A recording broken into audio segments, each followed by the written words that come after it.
mother is Nonie Darwish, and Nonie was born in Cairo and raised in Egypt-occupied Gaza. Her father led the Fedayeen guerrilla operation whose mission was to destroy Israel.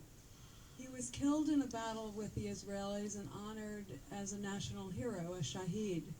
And Nonie remembers growing up and being indoctrinated to hate Jews and Israel and be opposed to the West, much the same way that millions of Muslim children around the world today are taught.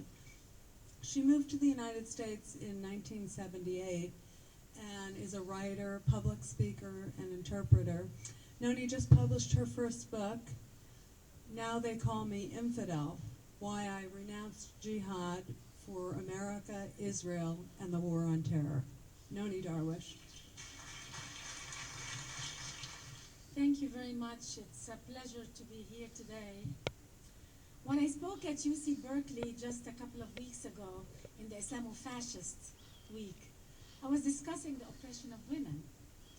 There was a man in front of me wearing a black head cover, and he was saying, "It's Bush who's the fascist. Abu Ghraib." And I didn't tell him that, but I wish I did, because it could be worse. What if George Bush proposed Islamic Sharia in America? For example, an immediate repeal of the 19th Amendment to the Constitution, women's right to vote in America. Women's testimony in court equal to 1/2 of that of a man. All driver's licenses issued to women are hereby revoked. Women should not be allowed outside the home without a male relative escort. Women should not appear in public with so much as their faces showing. Rape is declared a crime by the woman.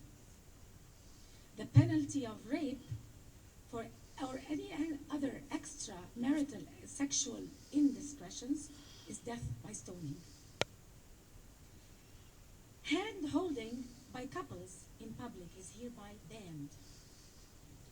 But mitzvahs are banned. Instead, all American girls at the age of 13 are required to be circumcised at the parents' expense because we're conservative. We don't believe in socialized medicine. So it's a joke, but no matter how bad you think Bush's fascist, oppressive, imperialist America is, it can get worse, much worse, if we yield to radical Islam.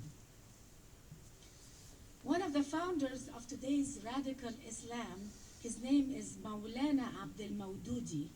He died in the 70s. And he said the following: Islamic State is universal and all-embracing.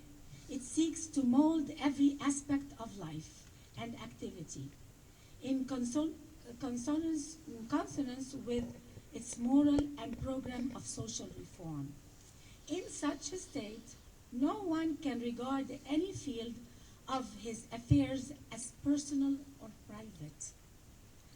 Considered from this aspect, the Islamic State, according to this man, bears a kind of resemblance to the fascist and communist states.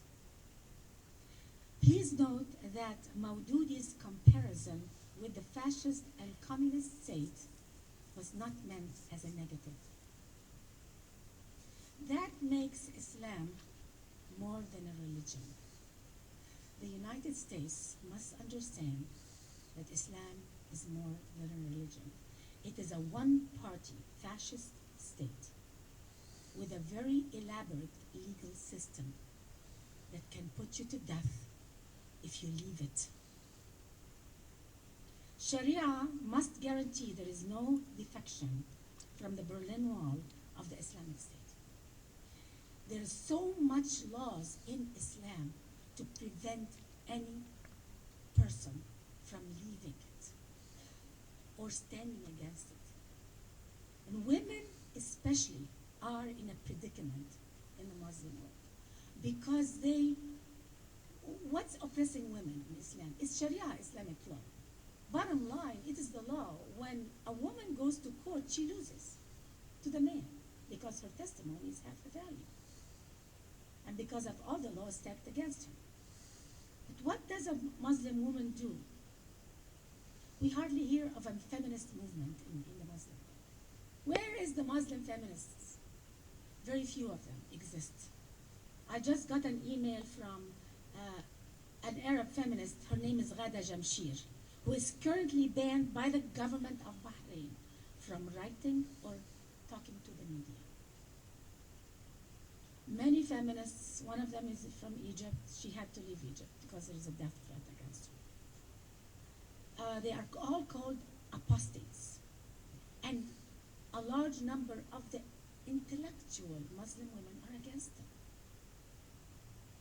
They are against, women are against women in Islam. And the reason for that is because for a Muslim woman to be respected in society, she has to be as radical, if not even more radical than the man. And that's how she gets her good position in society. That's how a mother who comes out and says, I'm proud my son died as a shahid, and I want to give you the rest of my children. Okay, she becomes a member of parliament in Gaza. For a woman in the Muslim countries to get any respect or any rewards, she has to be this way, to hide her natural instinct of being a mother and become an Islamist.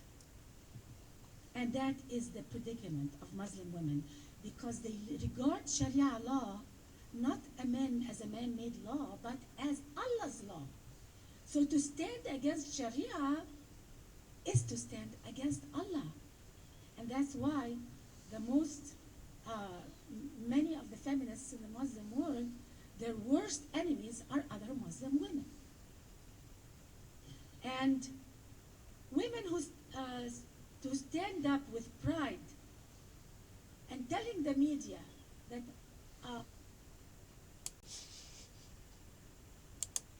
they are the ones who become, it's a culture of pride. They have to show pride of their religion. Islam is a culture of pride and shame, Muslim countries.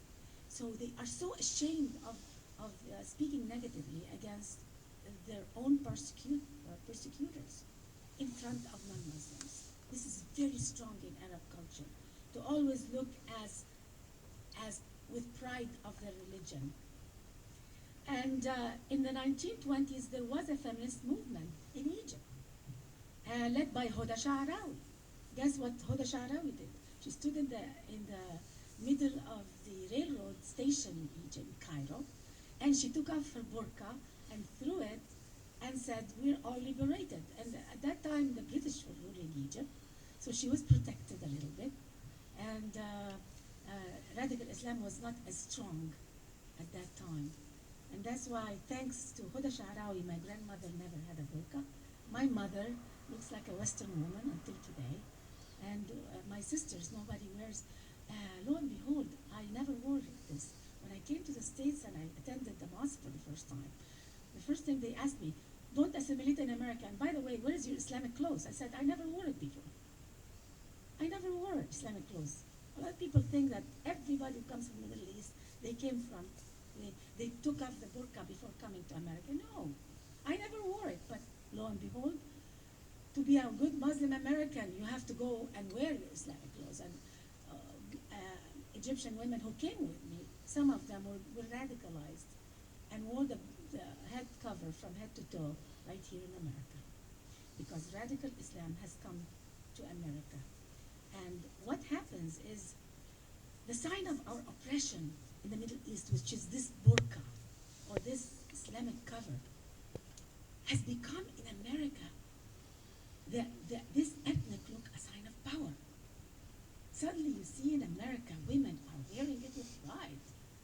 Muslim leaders in America are wearing it with pride. The sign of oppression of their fellow Muslim women in America, in the Middle East, is a sign of power in America. And they have forgotten completely about the oppression of Muslim women. I asked some of them, what are you doing? You're living in America here, in this freedom. Are you trying to help your sisters who are, 7 of them are awaiting stoning in Iran?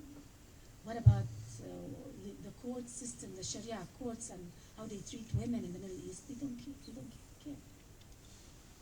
They are happy with their positions of power in America, and the American left treats them with a lot of respect, with their ethnic look and their rights, you know, and this is a tragedy because the West is not doing its role to make Muslims change. They are, unfortunately, some elements of the West is strengthening the radicals at the expense of the reformers.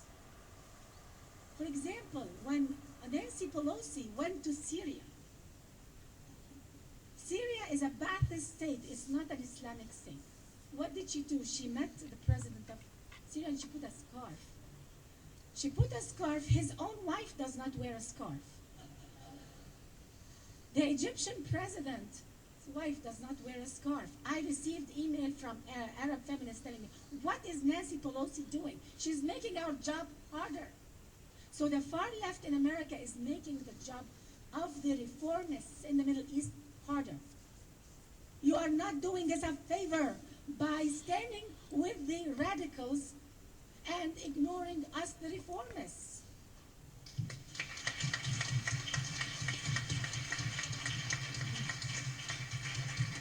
So just to conclude, I lived under family Sharia law and certain aspects of criminal Sharia law for 30 years of my life.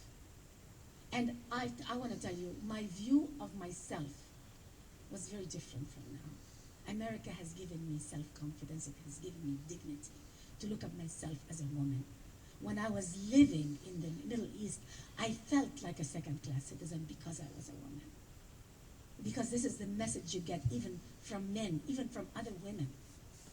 It's women in the Middle East who take their daughters to be circumcised. It's women in the Middle East who want to be good Muslims by obeying all these oppressive laws. Because this is what they are told. To be a Muslim woman, you have to agree with this.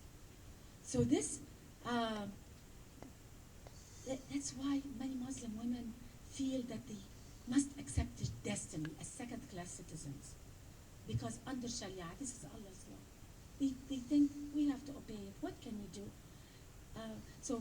And unfortunately, many of these feminist Muslims with the headscarf, who call themselves, you know, they are progressive or whatever, they are here in America to infect the West with the hypersensitivity of criticizing Islam or criticizing oppression of women. You just say something about stoning of women and they look at you like Islamophobe immediately. If you criticize the treatment of women, you are immediately tagged as racist.